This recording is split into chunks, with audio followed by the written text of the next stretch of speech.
Show me what's in here.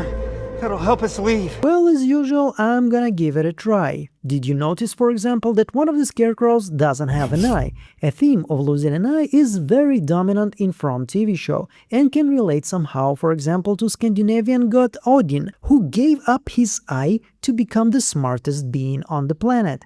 After all, knowledge comes with a cost. Also, did you notice that the number that appears on the radio when Marielle is being tortured by her visions is 1609, which is one of the numbers in Tabitha's prophetic vision in the lighthouse, and it can also be a reference to a starvation year in the first permanent English settlement in America, Jamestown. What are we gonna do? They're all fucking rotten. Oh, there is so much to discuss about this episode because it's a big one. We've been teased for weeks by many actors that this is gonna be one of the biggest episodes yet, and I think it didn't disappoint. The episode title is What a Long Strange Trip It's Been, and it focuses on Jade's mushrooms trip to discover the hidden knowledge in his brain. But we also have Tabitha, Ethan and Alice discovering the truth about this place and how it works. We have Marielle getting a prophet status from Sophia, and two smaller storylines of Henry getting drunk and Fatima and Kenny discussing Smiley. Now I actually want to start with the smaller storylines, and I want to finish pretty fast with Fatima and Kenny. We once again being told that Fatima has a connection with Smiley, but this time when Kenny was asking her about this connection, I kinda gave me a feeling that he's planning to do something. If Fatima can feel him, maybe she can know exactly where he's located, where he is going, and how to trap him. I'm still waiting for Boyd to deliver on his promise to capture one of the monsters that he gave us in the beginning of season 3. We're gonna catch one of these fucking things.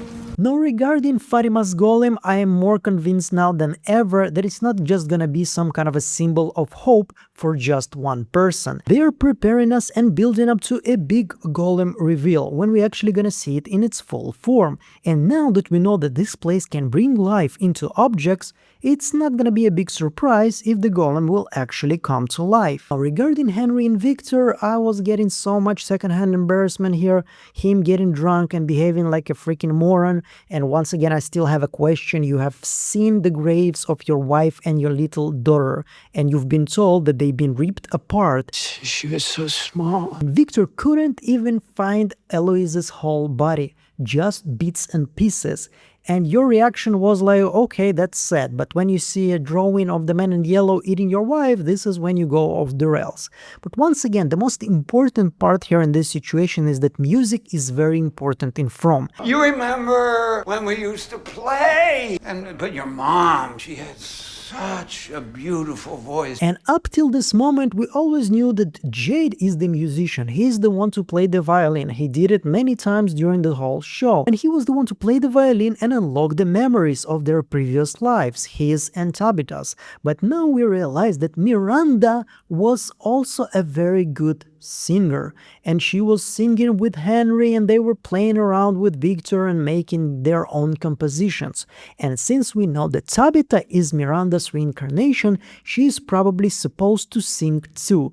Whatever this place is holding in itself, its secrets are unlocking a lot of times apparently with music, because music is the most universal language according to Jim. My mom was a piano teacher. She used to say that music is the universal language. Ask yourself a question. What language is God using when he's talking to us? Is he speaking to us in Aramaic or ancient Hebrew? Is he speaking American? Or maybe he's using something that everybody's supposed to understand. And also, I think that God, whether he speaks to us or not, he is supposed to speak to our souls, right? He's not talking to our ears, and he's not using the same communications as we are, because we are not God. So when we are experiencing emotions through art, through music, isn't that somehow God talking to us in this universal language? Teacup, you are a fucking genius. I love you. Yeah, I know, I sound a little bit like a preacher right now. Believe me, I'm not very religious. I respect your religion, I just don't have one for myself. But I do believe it kinda makes sense in a world where supernatural is real, when there are souls. I think the language that souls will use is gonna be something like music and art. And this is why it makes sense that in order for them to advance in this place, in order for them to unlock more secrets, they need to Jade play the violin and they need Tabitha to sing. Well, now let's move to the more interesting storylines. We have Marielle experiencing the same nightmares that she was experiencing in the end of season 2, when she was kidnapped by the cicadas that basically took her to this Martin's chamber, when she was chained to the wall and screaming like, bloody murder with Julie and Randall. And now it repeats itself, and when it happens for the first time in this episode, we can see on the radio a couple of different numbers, one of them being 1609. As I told you, this is one of the numbers that we see in the lighthouse vision by Tabitha in the end of season 1. Now, as you already know, From draws heavily from American history. We have the Civil War soldier, we have some of Miranda's drawings, we have of course the turned American flag in the intro, and Jamestown is a very important part of American history because this is the first English settlement, full English settlement in America's territory. And between the years of 1609 to 1610, there was a big famine and starvation, and almost 3/4 of the whole population died because they didn't have any food because of a very harsh winter. Now, I don't know about you, but I do see parallels here between what we have seen in season 3 when there was once again winter, a very fast one, it was just for a couple of weeks, but everybody was risking to be starved because there was no food. Boy, we're out of food.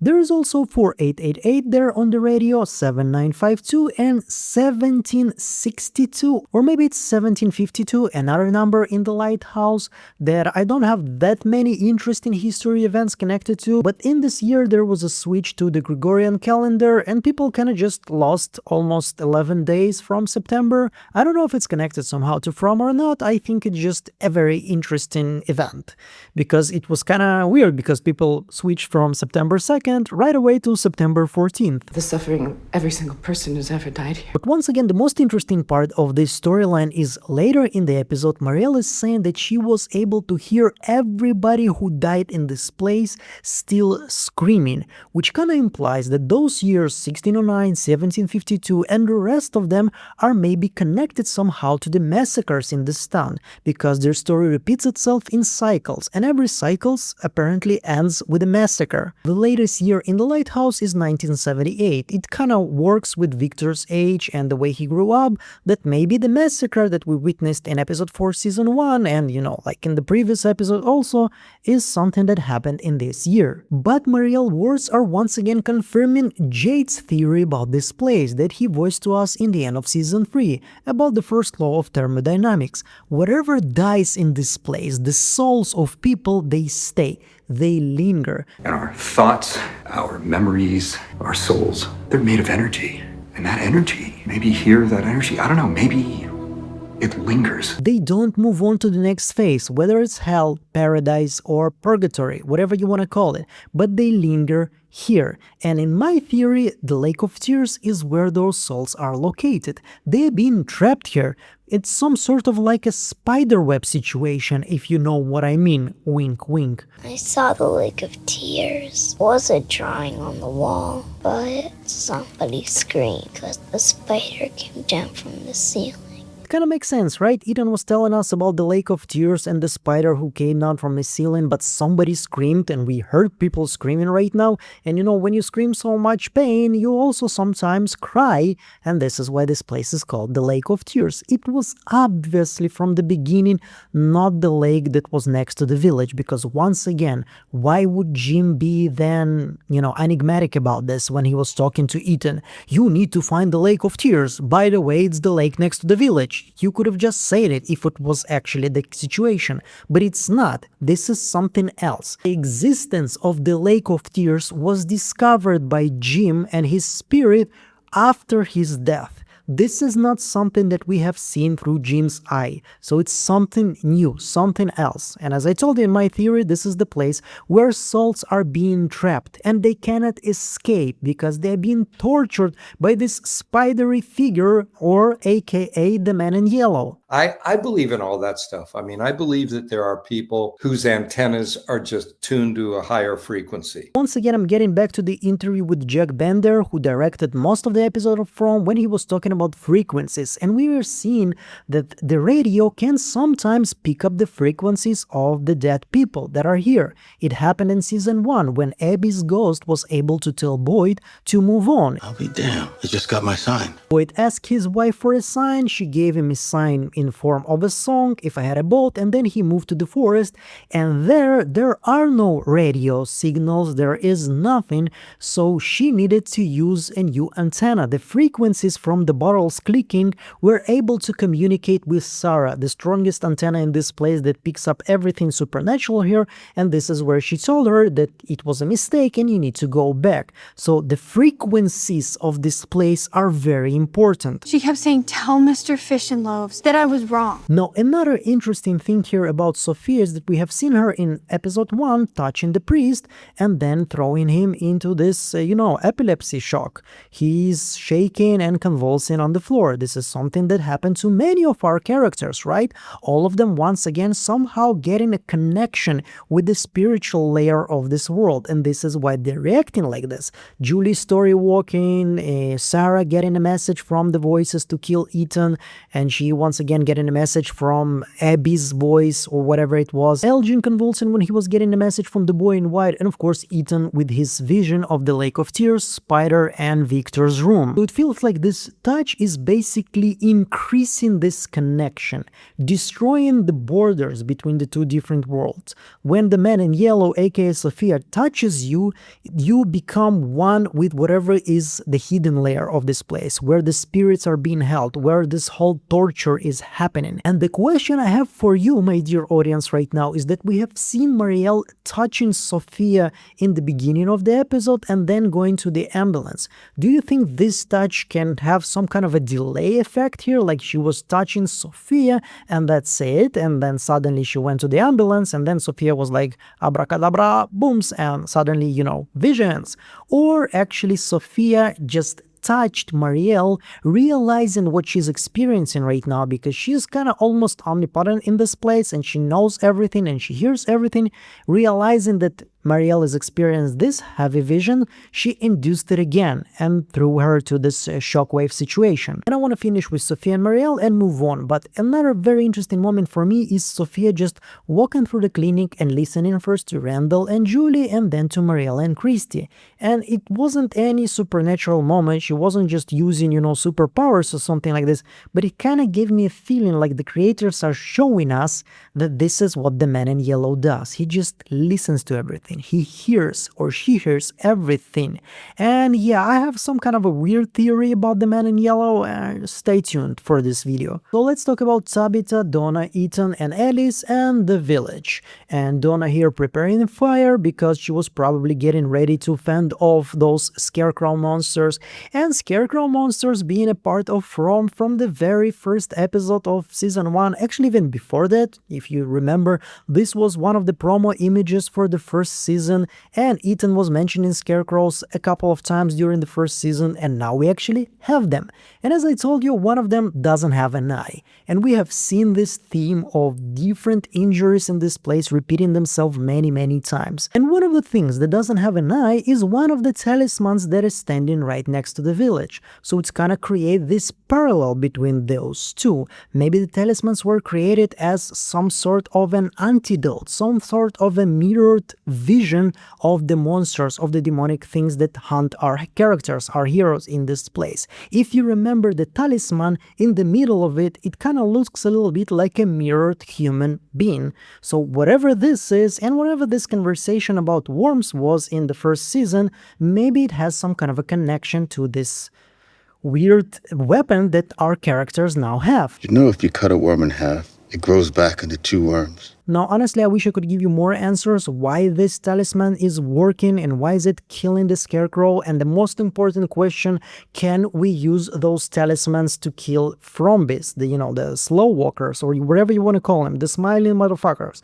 Can we kill them with those talismans? It's something that we should definitely give a try, and I do think that our characters in the next episodes will try something like this. But the biggest reveal of this storyline is obviously Tabitha's story about her being a little girl and somebody took her dolls and threw them to the lake. But the lake took this person's nightmares and made them real. Nathan was always terrified of cicadas. What if the people who die here, what if their fears become part of the forest? What if that really is Nathan's nightmare out there? Now we sorta have a confirmation that the cicadas in the end of season 2 actually came from Nathan's nightmares. The number 47 kinda started to appear way more often after Katri's death, and probably a lot of other different things are actually nightmares that are coming to life in this place. Now I wish I was a historian, and this guy is wearing a flat cap, which I know was invented somewhere in the 1600s or a little before that, but with his other clothes, the vest, it kinda looks a lot like way more modern than 1600s. It's even more closer to the Industrial Revolution that, by the way, Jade was writing about in his board in, I think, episode 2 or episode 3 of this season. So in case I have experts, history experts, specifically in clothes in my audience, I would love to read your analysis in my comment section or in my Discord. Yes, this is a shameless plugin of my Discord. This is an advertisement. You should definitely sign up to my Discord channel. It's fun there. Going back to the whole theme of repeating scars and repeating injuries in this place, now we have Patty having the same scar, the same burn on her face, just like the Civil War soldier, which we now know was one of Jade's reincarnations before that. But I'm actually not that happy that Patty survived in this situation, because we have everybody who is our people in this lodge that been attacked by this monster, and everybody knows that Tabitha had visions about this place, and now we have sort of an outsider who can go back to the town and tell everybody that Tabitha has visions. And now Sophia, as we know, already preparing ground for the revolt or witch burning, situation in this place, and everything started with the Matthews, so probably we should burn them on the stake or something like this, or we should kill them just to escape this place. It's all their fault, As usual, the history of humanity kind of repeats itself not only in Fromville. But of course, the most important piece of information in this whole Scarecrow attack situation is obviously it wasn't the lake that triggered this attack. It was a song. Suddenly everybody in the lodge started to hear some kind of a female voice that triggered also Tabitha's memory. It kind of gave me the feeling, the vibe that probably Tabitha's past reincarnations were the ones to sing this song, especially when she was a child. And now that we know that music is so important, and Henry already mentioned that all of their family was singing together and singing some song, and of course Tabitha is Miranda's reincarnation and Eloise is Miranda's daughter, and I cannot imagine all of them standing next to a piano and singing songs, Henry, Miranda and Victor, and Eloise standing in the corner and not joining in. She was probably also part of this whole musical experience, right? Just to remind you, in season 3 our heroes many times heard somebody walking around this village. Somebody is very light, sometimes even jumping on the roofs, doing some parkour.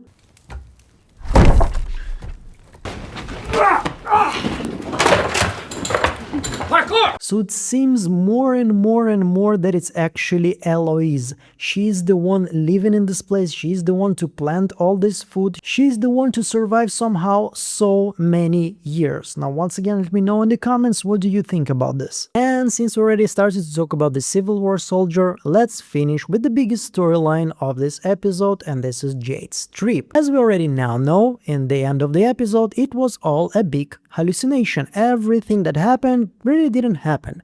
But once again, the mushrooms unlock some of its memories. Now, if you haven't seen one of my From Solved videos, one from more than a year ago, I was talking about all of the buildings having probably some kind of a secret passage to the caves. They are supposedly somehow connected to it. And now we're getting a confirmation that there is one in the colony house. In the vision that Victor had when he was remembering the boy in white talking to Christopher, we can also see some kind of a door. You should definitely check it out, everyone. everybody go to the church and check also this passage. We also have one where Fatima was held, and probably maybe there is something in Martin's chamber or maybe some others ruins. So you should definitely check out the old building in this place and see where it leads. Now when Jade is starting his visions, when he's starting his trip, he's talking to Boyd and they're choosing a safe word. Capricorn. I don't know if it actually gonna mean something, maybe it's somehow related to Jade's history. We are getting more information about his previous life here in this episode. Maybe it's the name of his company, maybe it's him, he is Capricorn. I am Capricorn too. Maybe they're relating to me. They're like, Academy, we know you're watching us. No, obviously kidding, they have no idea I exist. But also the most important part about zodiac signs is they are connected to constellations, and everything that's connected to stars in this place have some kind of a significance. We have the license plates of the pastor talking about the stars are falling. We have Tinkle Tinkle Little Star, you know, Victor's favorite lullaby. We have the Star Magic Motel here in this place. And now we have also another nod to constellations.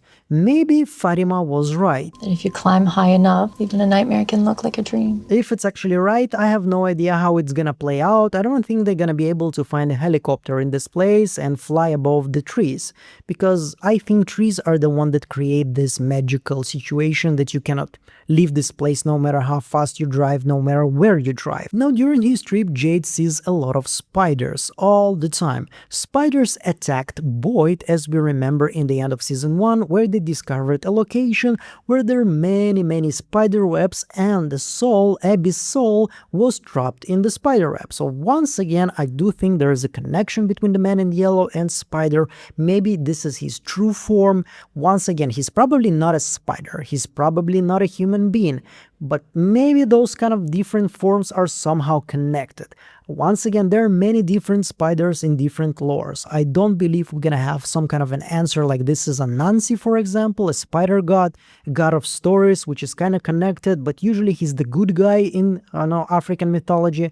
So probably once again, this is gonna be some kind of a new entity that was invented by the creators of Rome and just draws a lot of inspiration from different mythologies. But since Jade's destination in this whole trip was actually getting to the point where Ankui children were sacrificed to discover where it happened and where their bodies are buried, I think the spider meeting him everywhere during this path is once again implies that the spider was somehow responsible for this whole sacrifice. This spider god, this spider demon, whatever you want to call it, the man in yellow, was the one to promise immortality to Frombis, to everyone who sacrificed the Ankui children.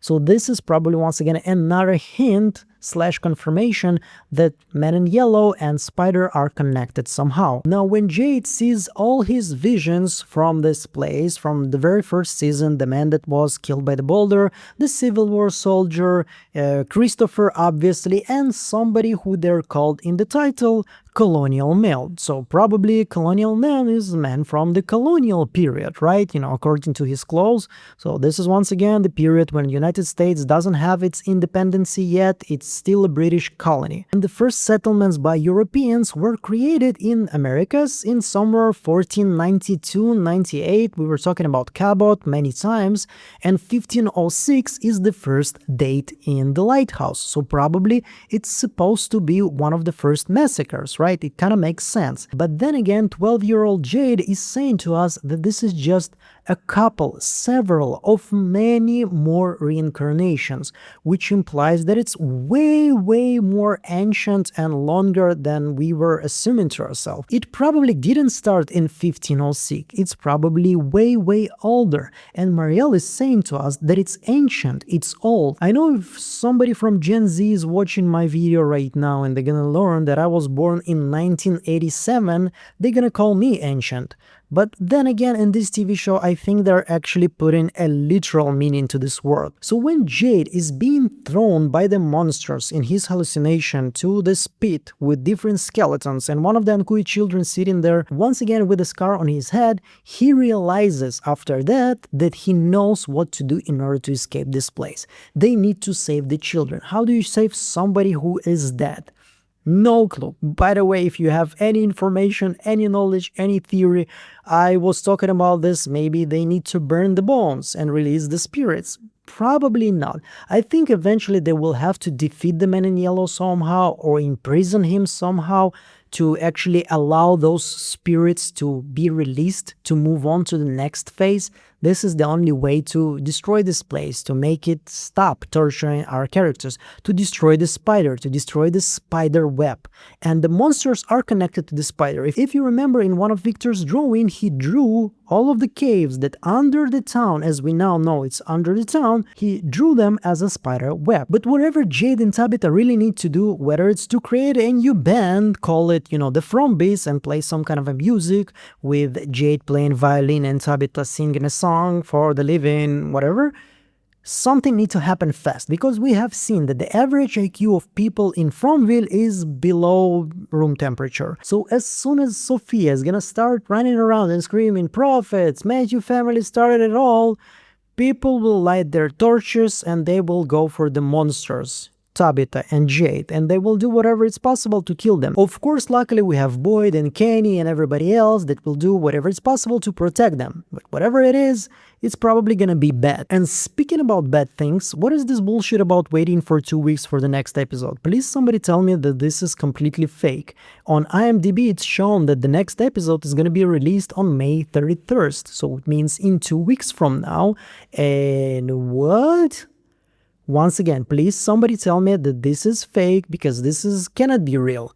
It's hard enough to wait for a whole week. I mean, it's kind of hard. This episode, the way it's ended, I need the next Sunday now, and now they're telling me I need to wait for 2 weeks? Why? If I missed something, let me know in the comments. My last video when I was answering your comments was pretty successful. I was pretty sure it's gonna be not really interesting to anybody.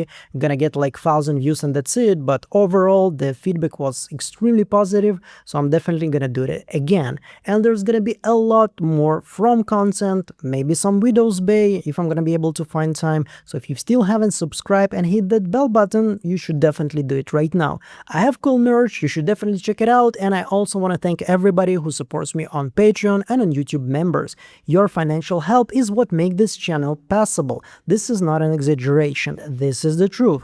Thank you so much. Without you, this channel would probably die already. So I'm gonna see you all in the next one. Meanwhile, bye!